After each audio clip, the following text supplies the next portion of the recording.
Kabinet Gemoy idaman Prabowo dan pasti merupakan kabinet yang akan dibentuk oleh pemerintahan Prabowo Gibran. Pemirsa, mungkin jawabannya bisa akan kita dapatkan usai pelantikan Oktober. Tapi masih terlalu panjang pemirsa. Apa yang terjadi sampai dengan malam hari ini? Menarik juga untuk kita bahas karena sudah mulai ada selentingan bahkan analisis bahwa kabinet ini akan terbentuk. Cukup banyak posisinya dari 34 saat ini bisa jadi menjadi 40 atau 41. Ini masuk akal karena koalisinya begitu gemuk, apalagi Prabowo Subianto gencar melakukan safari politik. Mari kita bahas di malam hari ini pemirsa. Di studio TV One sudah hadir Mas Agung di sini sebagai pengamat politik kita. Selamat malam, assalamualaikum Mas Agung. Waalaikumsalam Mbak Caca. Ya. Sekarang kita akan juga menyapa dua narasumber saya, elit politik kita yang sudah tergabung lewat sambungan Zoom, mulai dari Mas Habibur Rahman dari Gerindra, Mas Yandri Susanto dari PAN. Selamat malam, assalamualaikum. Waalaikumsalam, assalamualaikum Mbak Caca. Semua.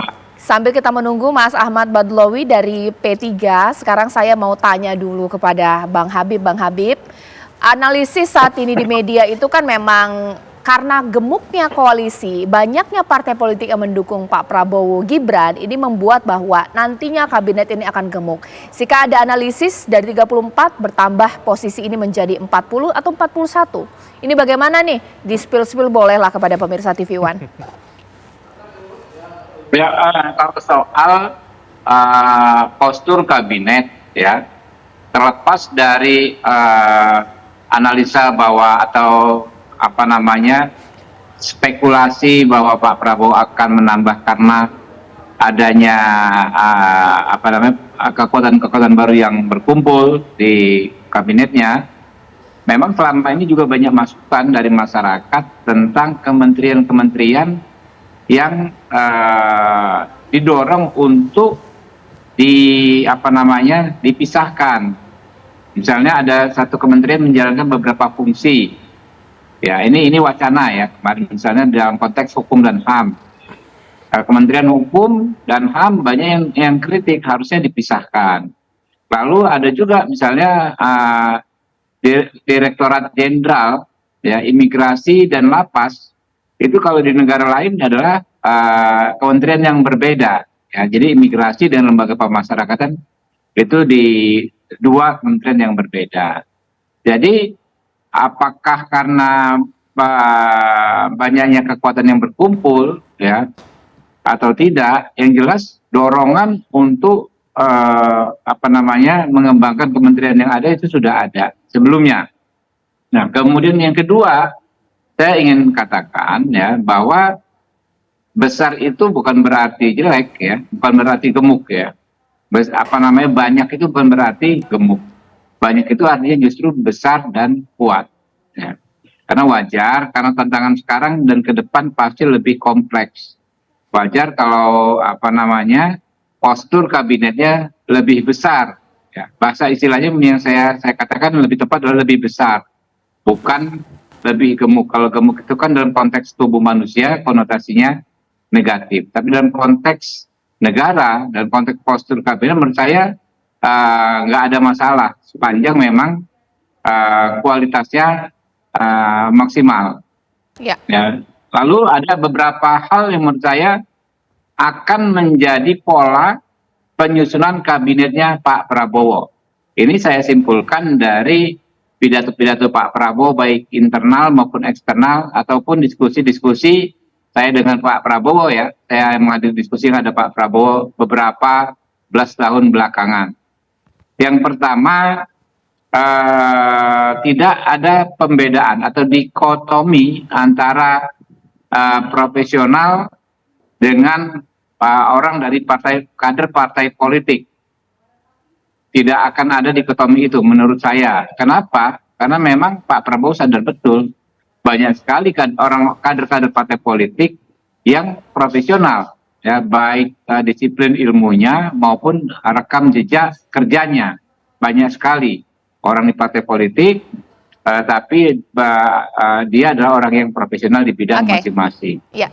Yang kedua, ya, menurut saya Pak Prabowo tentu akan mengimplementasikan politik merangkul, ya, dalam penyusunan kabinetnya, sehingga bisa jadi tidak hanya teman-teman yang ada di koalisi yang mengantarkan beliau menang Pilpres kemarin. Bisa jadi juga dari kekuatan-kekuatan politik yang baru bergabung setelah pemilu. Bisa jadi ya, kalau saya mengikuti apa yang disampaikan Pak Prabowo dalam taklimat-taklimatnya, dalam pidato-pidatonya, baik internal maupun eksternal. Kurang lebih gitu dulu. Ya, oke. Yang terakhir ini yang saya kutip langsung Bang Habib, bahwa yang nanti akan mendapatkan jabatan menteri atau sederhananya seperti itulah, bukan hanya partai-partai politik yang mendukung dan mengantarkan Pak Prabowo menjadi pemenang, tapi juga partai yang baru bergabung. Wah, ini bagaimana kemudian PAN dapat berapa ya? Karena yang mau gabung baru ini banyak loh, Bang Yandri. Bang Yandri, silakan dijawab. Bang Yandri? Wah, ini sedikit terganggu ya. Ya, boleh silakan dijawab. Ya, kalau bagi PAN, apa yang dilakukan oleh Pak Prabowo itu luar biasa. Mungkin itulah rakyat menjawab tanggal 14 Februari itu menjatuhkan pilihan kepada Pak Prabowo dan Mas Gibran. Karena Pak Prabowo ini kan politiknya politik santun, politik beradab, politik pemersatu. Jadi apa yang dilakukan oleh Pak Prabowo safari politik pasca pemilu kepada lawan-lawan politiknya, bahkan serangannya bertubi-tubi, itu luar biasa itu. Sedap rasanya serangan waktu kontestasi, tapi ya bagi Pak Prabowo itu biasa. Dan itulah makanya PAN 3 kali mendukung Pak Prabowo, karena kami meyakini Pak Prabowo sudah teruji dalam hal-hal seperti ini. Nah, terhadap ada partai politik yang di luar koalisi Indonesia Maju mau bergabung, saya sudah nggak terhitung Mbak Caca menyampaikan kepada publik, kepada media massa, bahwa bagi PAN ya welcome saja, karena bagaimanapun Pak Prabowo sebagai presiden terpilih, sebagai pimpinan koalisi, tentu yang akan meramu kabinet ke depan. Dan Pak Prabowo tahu betul bahwa persoalan bangsa ini besar, baik di dalam negeri maupun konstelasi global yang semakin tidak menentu. Jadi bagi PAN, kita serahkan kepada Pak Prabowo untuk mengajak partai politik di luar koalisi Indonesia Maju, siapa itu ya kami tidak akan ikut campur.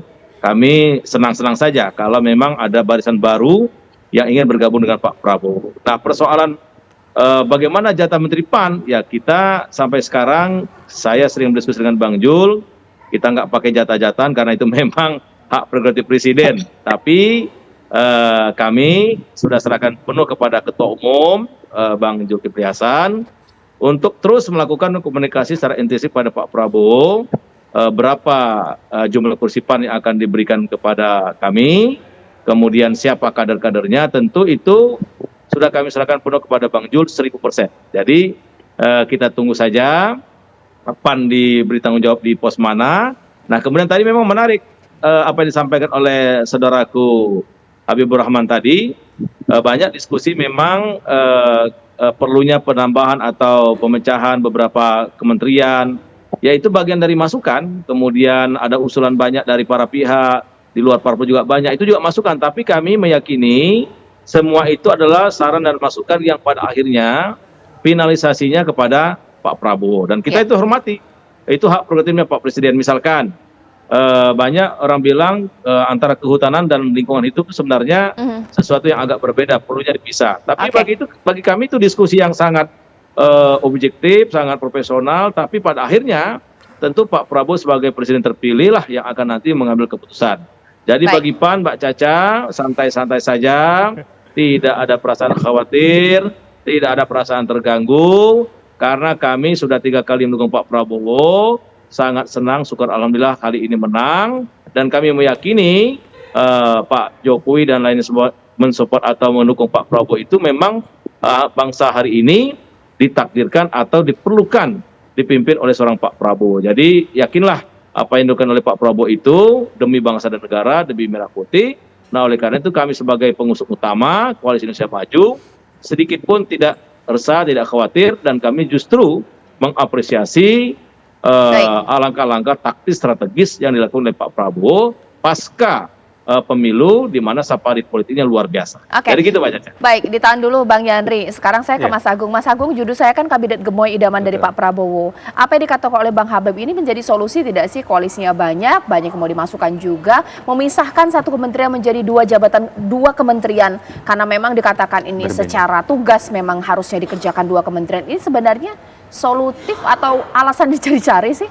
Iya, pertama kita bisa melihat bahwa pemilihan menteri-menteri ini kan tidak lepas dari pertimbangan-pertimbangan politik, sangat kuat saya kira. Jadi ini nggak bisa dipungkiri dan hal-hal semacam itu saya kira perlu dicari solusinya, termasuk ketika memecah ya satu kementerian menjadi dua. Tadi ada Kementerian Lingkungan Hidup, Kehutanan, ada Kementerian Hukum dan HAM dan seterusnya. Jadi saya kira itu solusi. Tapi yang jelas kita harus mengirimkan pesan kepada publik bahwa kabinet yang besok akan membantu Prabowo Gibran ini harus punya nafas membantu mensejahterakan rakyat. Jangan sampai tone akomodasi politiknya terlalu kuat. Itu yang pertama. Yang kedua, saya sering menganalogikan bahwa kabinet ini seperti kita membentuk tim nasional, Mbak Caca. Jadi ada pemain yang memang sudah natural dia menjadi pemain tim nasional, ada juga pemain yang dinaturalisasi.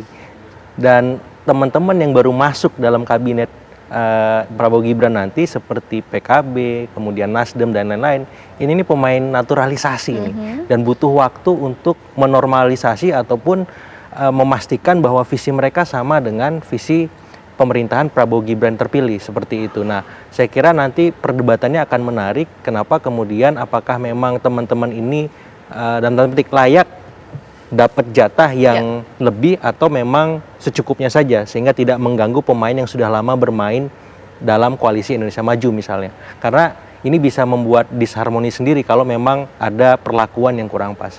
Yang berikutnya lagi yang perlu dipertimbangkan adalah ini bisa menjadi masukan juga buat Prabowo Gibran bahwa ketika menyusun kabinet nanti jangan sampai nafas teknokratisnya hilang seperti itu. Nafas bagaimana sistem yang merit, sebagaimana sudah dilakoni oleh Pak Jokowi di periode pertama dengan melibatkan KPK, PPATK dan seterusnya itu jangan sampai hilang di sini. Jangan sampai juga arahan itu tidak terlalu tampak seperti itu. Ini menarik apa yang dikatakan oleh Mas Agung. Nanti sesaat lagi saya akan berbincang dengan pemain baru. Ada Mas Ahmad Badlowi dari P3.